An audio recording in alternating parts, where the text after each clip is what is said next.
Hello friends, welcome to my YouTube channel English ponders. दोस्तों, जैसे कि आप लोगों को पता है, हमने क्लास 1 में पढ़ा था आर्टिकल्स और सेंटेंस के बारे में। कुछ ही जाना था, कुछ ही हद तक, बट आज हम सेंटेंस को पूर्ण रूप से जानेंगे। ठीक है, तो बात करते हैं क्लास 2 की। क्लास 2 में मैंने आपको बताया था कॉन्सोनेंट साउंड्स और वॉवल वर्ड्स।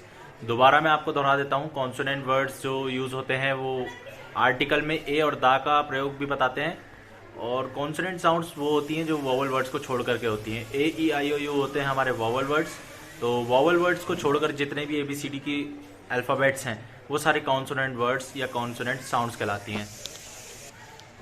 तो फ्रेंड्स, हम शुरू करते हैं आज का लेसन नंबर 2, जो कि हमारा आता है सेंटेंस, क्लास नंबर 3। तो ये मैं जो शुरुआत करा रहा हूँ दोस्तों, आपकी सबकी शुरुआत करा रहा हूँ मैं 0 लेवल से। ठीक है, तो बात करते हैं सेंटेंस की। तो जो सेंटेंस होते हैं वो हमारे बने होते हैं शब्दों से।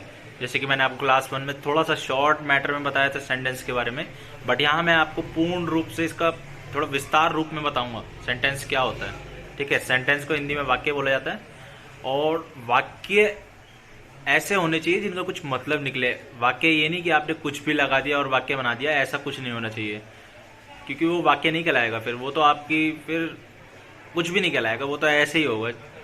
ठीक है, तो वाक्य हमेशा ऐसा बनाओ या कोशिश ऐसी करो जिसका कोई मतलब निकले पूर्ण रूप से। ठीक है, अगर आप बनाओगे कुछ उल्टा सीधा तो फिर सामने वाला कुछ नहीं समझ पाएगा। और इंग्लिश स्पीकिंग में सबसे महत्वपूर्ण जो होता है वो वाक्य ही होता है। ठीक है, इंग्लिश स्पीकिंग ही नहीं, कोई सी भी भाषा हो, सब में वाक्य ही महत्वपूर्ण होते हैं। तो फ्रेंड्स, जैसे कि मैंने आपको बताया कि वाक्य ऐसे बनाओ जिनका मतलब निकलना होना चाहिए, पूरा मतलब आना चाहिए। ये नहीं कि आधा अधूरा आ रहा है, आपने कोई सा सेंटेंस कोई सा बना दिया, कोई सा, ऐसा नहीं होना चाहिए। ठीक है, तो अब बात आती है सेंटेंस बना कैसे होता है। सेंटेंस बना होता है 3 चीज़ों से, 3 कड़ी होती है सेंटेंस की। पहले नंबर पे आती है सब्जेक्ट यानी कि विषय, फिर आता है वर्ब, वर्ब आता है आपका क्रिया हिंदी में, ऑब्जेक्ट यानी कि लक्ष्य। ठीक है, तो फ्रेंड्स बात आ जाती है हमारे सब्जेक्ट की। पहला नंबर आता है सब्जेक्ट। किसी भी सेंटेंस में सबसे पहले आता है सब्जेक्ट यानी कर्ता। सब्जेक्ट यानी मतलब आपको सेंटेंस में ये बताया जाता है वो किस विषय के बारे में, सेंटेंस किस विषय के बारे में, क्या हो रहा है सेंटेंस में। ठीक है, जिसके बारे में सेंटेंस है हमें सब्जेक्ट से पता चलता है वो चीज़। ठीक है, डूअर इंग्लिश में बोलते हैं और हिंदी में बोलते हैं कर्ता, सब्जेक्ट को। सब्जेक्ट की मैंने यहाँ शॉर्ट फॉर्म लिख दिया SUB, तो समझ जाइए सब्जेक्ट है। ओके, तो अब कुछ सेंटेंस मतलब कुछ एग्जाम्पल ले रहा हूँ मैं कि डूअर कौन हो सकते हैं। I, we, she, it, we, they, you. ठीक है, तो ये होते हैं इनमें सब्जेक्ट। अब मैं इनका कुछ हिंदी में बता देता हूँ आपको। जैसे यहाँ हो गया आई, तो आई का मतलब होगा मैं, ही का मतलब वह, शी का मतलब भी वह है, इट का मतलब यह है, वी का मतलब हम, दे का मतलब वे या वो, और यू का मतलब तुम। ठीक है, अब एक और चीज़ आ जाती है यहाँ पे नाम, नेम भी हो सकता है डूअर। ठीक है, किसी का नाम आ गया, जैसे Rohan is learning his work, Rohit is learning his work. तो यहाँ पे क्या हुआ, रोहित एक डूअर हो गया यानी कार्यकर्ता हो गया। ठीक है, वो क्या कर रहा है, वो लर्न कर रहा है। अब बात आ जाती है वर्ब की। तो सेंटेंस को कंप्लीट बनाने के लिए और मीनिंगफुल बनाने के लिए जो 3 चीज़ें यूज़ होती हैं हमारी, subject plus verb plus object. तो अब आ जाती है वर्ब की बात। तो वर्ब को हिंदी में कहा जाता है क्रिया। काम जो हो रहा है वाक्य में वो हमें पता चलता है वर्ब से, क्रिया से। जैसे कि Rohit is learning his work, तो रोहित क्या कर रहा है, उसका एक्शन क्या है, क्रिया क्या है, वो क्या कर रहा है, वो कर रहा है याद, लर्निंग कर रहा है। ठीक है, तो यहाँ पे जो हमारा क्रिया होगा वो लर्निंग होगा। ठीक है, अब बात आ जाती है ऑब्जेक्ट की। ऑब्जेक्ट का मतलब हुआ काम को विस्तार में बताता है। ठीक है, काम को बिल्कुल डिटेल में बता देता है बिल्कुल कि आप काम क्या कर रहे हैं। ठीक है, अब काम कब कैसे और क्यों हो रहा है ये बताता है पूरा हमारा ऑब्जेक्ट। ठीक है, ये एक्स्ट्रा इन्फॉर्मेशन देता है। तो उम्मीद करता हूँ कि मैंने अभी आपको जितना भी सेंटेंस के बारे में बताया आपको समझ में आया होगा।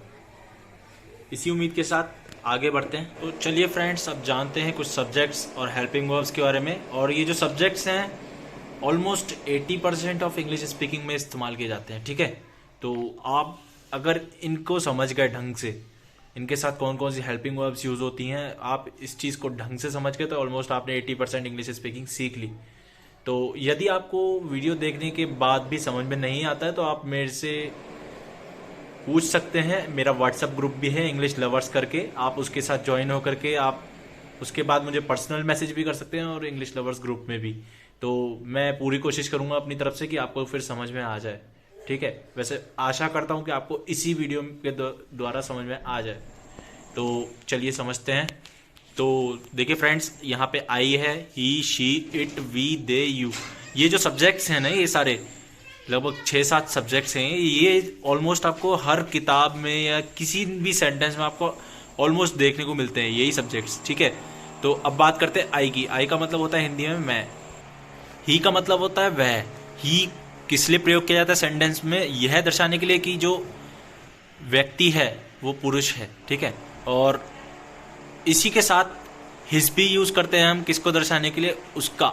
यानी कि हम ये कोशिश करते हैं कि ये जो चीज़ है, कोई सामान है, वो किसी पुरुष का है, ना कि किसी महिला का। तो हिज का भी हम ही के साथ एक सेंटेंस में दोनों का रिलेशन बताने के लिए इस्तेमाल करते हैं। ऐसे ही बात आती है फ्रेंड्स शी की। शी जो यूज होता है सेंटेंस में वो होता है फीमेल के लिए, यानी ये दर्शाने के लिए कि जो यहाँ पे जिस सब्जेक्ट के बारे में बात हो रही है वो महिला है, ना कि पुरुष है। ठीक है, इसी के साथ रिलेशन दिखाने के लिए, यानी कि कोई अगर वाक्य में किसी वस्तु को जोड़ा जा रहा है उस महिला के साथ, तो हम इस्तेमाल करेंगे हर। ठीक है, उसकी आ जाएगा यहाँ पे इसलिए।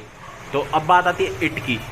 इट का मतलब होता है हिंदी में यह है। यदि आप किसी वाक्य में किसी व्यक्ति, वो किसी वस्तु या जानवर को दर्शाना चाहते हैं, आप उसका नाम नहीं जानते हैं, तो आप बेहिचक होके इट का प्रयोग कर दीजिए। तो आपका सेंटेंस कभी भी गलत नहीं हो सकता, किसी भी कीमत पे गलत नहीं होगा। ठीक है, तो आप यदि उस वस्तु को जानते हैं तो इट का इस्तेमाल ना करें। यदि नहीं जानते हैं तो आप बेहिचक होके आप इट का इस्तेमाल कर दीजिए सेंटेंस में। ठीक है, बात आती है वी की। वी का मतलब तो हम होता है। तो यदि 2 या 2 से अधिक व्यक्ति हैं तो आप वी का इस्तेमाल कर सकते हैं सेंटेंस में। ठीक है फ्रेंड्स, दे का मतलब हुआ 3 या 3 से अधिक व्यक्ति हों तो आप दे का इस्तेमाल करेंगे। ठीक है, अब बात आती है यू की। यू का इस्तेमाल जो होगा वो होगा तुमसे। ठीक है, तुम होता है हिंदी में, दे का वो यू का मतलब। अब बात आती है हेल्पिंग वर्ब्स। ठीक है, तो ये मोस्ट इंपॉर्टेंट समझने वाली चीज है फ्रेंड्स, तो आप बिल्कुल ध्यान से सुनिएगा। तो हमेशा आई के साथ प्रेजेंट में यानी वर्तमान में एम का प्रयोग होगा। एम का मतलब होता है हिंदी में हूं। जैसे कि आपको एक एग्जाम्पल बताता हूं मैं। I am 18 years old. मैं 18 साल का हूं। तो आप समझ सकते हैं इससे कि आई के साथ हमेशा एम का ही प्रयोग होगा। और बात आती है ही की, तो ही के साथ इज का प्रयोग भी हो सकता है। केवल वैसे तो इज का ही प्रयोग होगा मेरे हिसाब से। और इसका मतलब होता है हिंदी में है। तो यदि आप एक एग्जाम्पल के द्वारा समझना चाहते हैं तो मैं आपको एक एग्जाम्पल बताता हूँ। He is a boy. वह एक लड़का है। ठीक है दोस्तों, तो है आपने देख लिया, ही इज अ बॉय। ठीक है, तो इज का प्रयोग जो है हम सिंगुलर यानी कि एक वचन वस्तुओं के साथ भी प्रयोग करते हैं। ठीक है, मेनली जो काम होता है इसका यह दर्शाना होता है कि जो वस्तु है या कोई व्यक्ति है वो एक ही है, 2 नहीं है, 3 नहीं है। ठीक है, अब बात आती है आर की। तो आर का प्रयोग हम कैसे करते हैं? जैसे आप आर का प्रयोग कर सकते हैं वी के साथ, दे के साथ, यू के साथ। क्योंकि जब भी हमारी कोई जो सब्जेक्ट है वो बहुवचन में हो यानी प्लूरल में हो तो हम आर का प्रयोग करते हैं। यह दर्शाने के लिए प्रयोग करते हैं कि एक यहाँ पे एक चीज़ की बात नहीं हो रही है, 2 या 2 से अधिक चीज़ों की बात हो रही है, तो हम आर का प्रयोग करते हैं। बात आती है वॉज की। तो वॉज का तो आप लगभग सभी के साथ कर सकते हैं प्रयोग, बस आपको 3 के साथ नहीं होगा। कौन कौन सी 3 वो हैं देख लीजिए सब्जेक्ट्स, वी, दे, यू। नहीं, यू के साथ भी कर सकते हैं आप, वी और दे। इनके साथ बिल्कुल भी नहीं कर सकते हैं आप वॉज का प्रयोग। ठीक है, क्योंकि वॉज भी अगर आप देखें तो वॉज का यूज होता है सिंगुलर चीज को दर्शाने के लिए, और वो भी पास्ट में। ठीक है, इसका प्रयोग होता है सिंगुलर चीजों को दर्शाने के लिए प्रेजेंट में, और वॉज का होता है पास्ट में। ऐसी वर की बात आती है, वर का प्रयोग पास्ट में होता है इसका भी। यह दर्शाने के लिए कि जो कार्य जो हुआ था वो भूतकाल में हुआ था, वर्तमान काल में नहीं। ठीक है, तो वर्क का मतलब अब होगा यहाँ पे प्लूरल चीज़ों को दर्शाने के लिए, जो कार्य हुआ था या जो सब्जेक्ट था वो प्लूरल में था, इसलिए हम वर्क का यूज़ कर रहे थे। ठीक है, करते हैं, कर रहे थे और करते रहेंगे। अगर हम ये दर्शाना चाहते हैं कि जो वाक्य है वो पास्ट में है।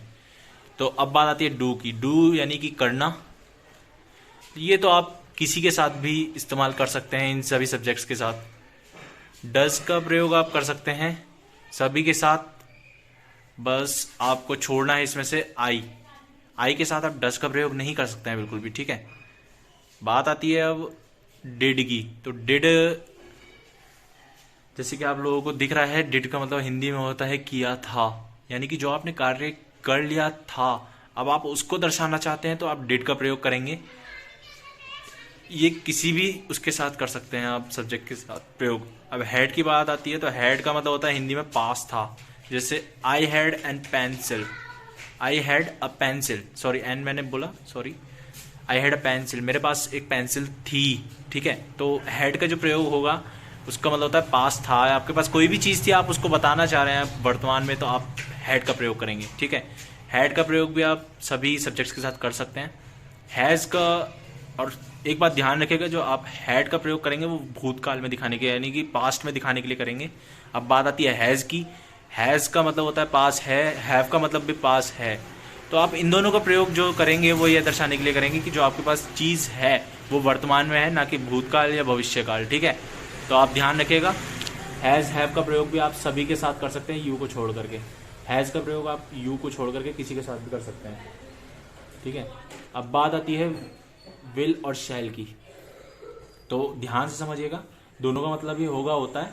तो ये जो होता है, इन दोनों हेल्पिंग वर्ब्स का जो यूज होता है सेंटेंसेस में, ये दर्शाने के लिए किया जाता है कि जो आप कार्य करना चाहते हैं वो करोगे। आप कर नहीं चुके, ना कर रहे हो, आप करोगे, उसको दर्शाना चाहते हो। जो आप सोच रहे हो करने की, उसको आप यदि दर्शाना चाहते हो, मतलब संभावना कम है लेकिन उम्मीद है कि हाँ आप करना चाहते हो, तो आप जो है शैल का यूज करेंगे।